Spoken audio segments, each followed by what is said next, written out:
Nageenya waaqayyo isiniif haa baay'atu hordoftoota fi dhaggeeffattoota maatii chaanaala koo jalatti argamtan akkam fayyaa jirtu nagaa kooti galanni waaqayyoof haa ta'u sinis bakka fayyaa taatan bakka yeroo kana geessan isiniin jedha warroonni chaanaala kanaaf maatii hin taane maatiinaaf ta'uu hin dagatinaa isiniin jedha akkasumas immoo laayikii gochuu hin dagatinaadha. Egaa har'a viidiyoo xiqqoo wayii qabadheen dhufe jechuudha. Innis maal seetanii umarii iccitii ayyuu gadi baasee iccitiin kunis immoo kan bahee waa'ee maalitii ayyuu maal jettee maal yaadaa jirtii kan jedhu irratti kaa'i.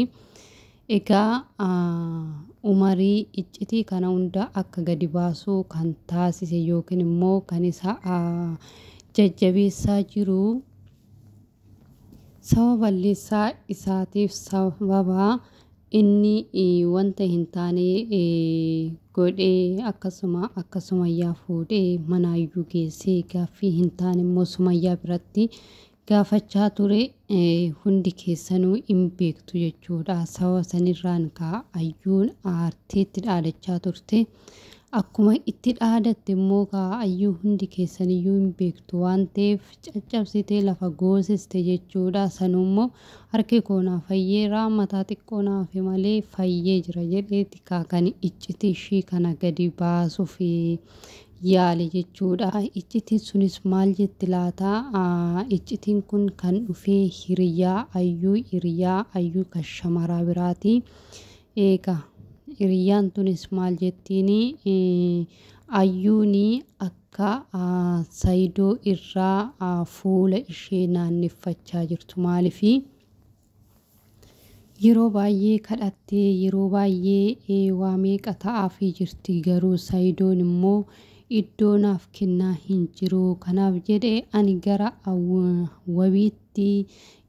wabiitti deebi'uun qaba jetteeti kan ayyuun hiriyaa shamaraa ishee kanatti himte. Egaa hiriyaa shamaraa kun immoo eenyutti himti jechuudha. Yaasi isa gurbaa kanatti himti gurbaa ayyuun rukuchiste kanatti himti kaasenirree dubbii gadi qabaadha. Maaliif jennaan gurbaan kun dursumayyuu wanta gaarii hin goone osoo fira Saayidoo ta'ee jiru ayyuu fi sumayyaa osoo isaan walitti mufachaa jiranuu mana tokkotti waame yookiin immoo mana ayyuu geesse kan geesse caalarra immoo osoo isheen bira jirtu akka wanta sumayyaan bira hin jirre taasisee gaaffii garaagaraa gaafachaa ture jechuudha. Ayyuun immoo waa dhoksuu hin jaalattu waan ta'eef ifaan ifatti dubbii adii itti himaa turte. Sababa dubbii adii dubbachaa turteef ayyuun sumayyaan baay'ee itti dallante jechuudha. Sababa saniif sumayyaanis amma ana duuba akkanatti yaaduu kana naaf yaaduu jettee gara Gondor deemtee callim jettee kan achiin hafte jechuudha. Kana godhe jechuudha. Garuu mucaan kun Umar jechuudha. Mucaa isiniin jedha. Umar kun dursumayyuu akkas gochuu hin qabu ture. Deebi'ee immoo gaafsaniyyuu iccitii Saayidoo koo ishiin qabachuu hin dandeessu maaliif jaalala anaaf qabdi akka ani isa jaaladhu ishee jaaladhu barbaaddi waan ta'eef kanaaf iccitii hunda isaanatti himti jedhee dubbate jechuudha. Isarra immoo amma immoo gadi baasee akka ayyuun Saayidoo irraa fuula ishee garagarfachaa jirtu maaliif ani Saayidoo akka hin barbaadu akka wanna jettee Saayidoo hin barbaadu ani gara wabiittan deebi'a jetteeti kan isheen hiriyaa ishee kanatti dubbattee hiriyaa ishee kun immoo dabarsitee gara Umaritti himte. Umar immoo kinoo miidiyaa irratti gadi lakkise jechuudha. Maaliif jennaani dursaa walitti bu'anii jiru waan ta'eef sababa ayyuudhaan walitti bu'eef aariisaa bifa kanaan yookiin immoo miidiyaa irratti salphisee ayyuu ol deebisaa ishee qaanessa jedheeti sinigale ishee qaanessa jedheeti viidiyoo kana kan gadi baasuu danda'e jechuudha.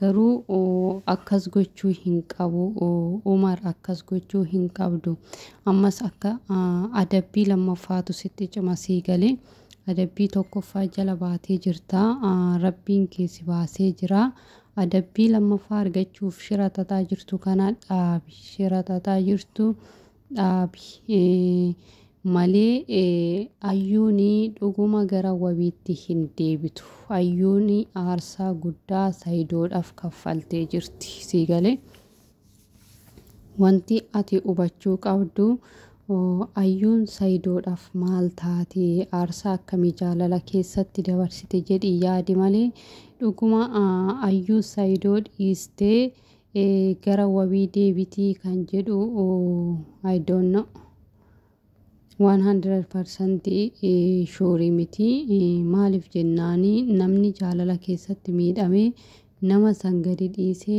nama biraa dhaqu bira deemee jaalala jiraachuudhaaf baay'ee ulfaata kanaaf jennaani wantuma isheen na buruqsiistee jirti nama natti bittee na dabaddabchiisteerti jettee wanta yaaddeef qofaa shira kana irratti xaxaa jirta malee ayyuun Saayidoo dhiisanii gara wabiitti deebi'aa hin jenne sii galee gara wabiitti deebi'aa hin jenne wabiin dhuunfaa isaatiin jireenya dhuunfaa isaa qaba sii galee ati garuu akka shamara irraa fuutee dubbii hin taane shamara irraa fuutee hiriyoota ayyuu irraa fuutee fiddee miidiyaa irratti gadi lakkisen yoo gurra qabaatte si gorsina sii galee akka dhiiraa ta'ii lafa dhiirri ooli malee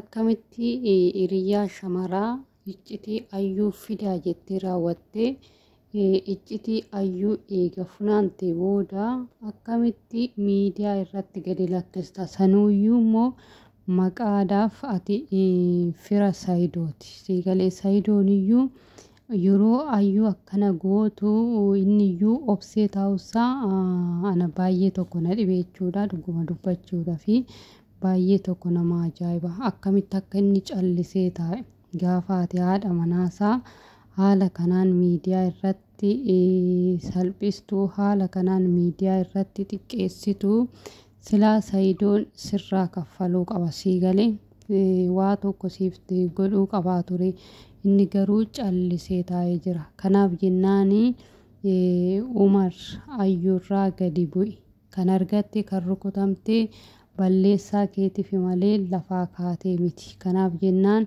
adabadhuu taragaaggayyii siin jenna malee oduu hin taane ayyuurratti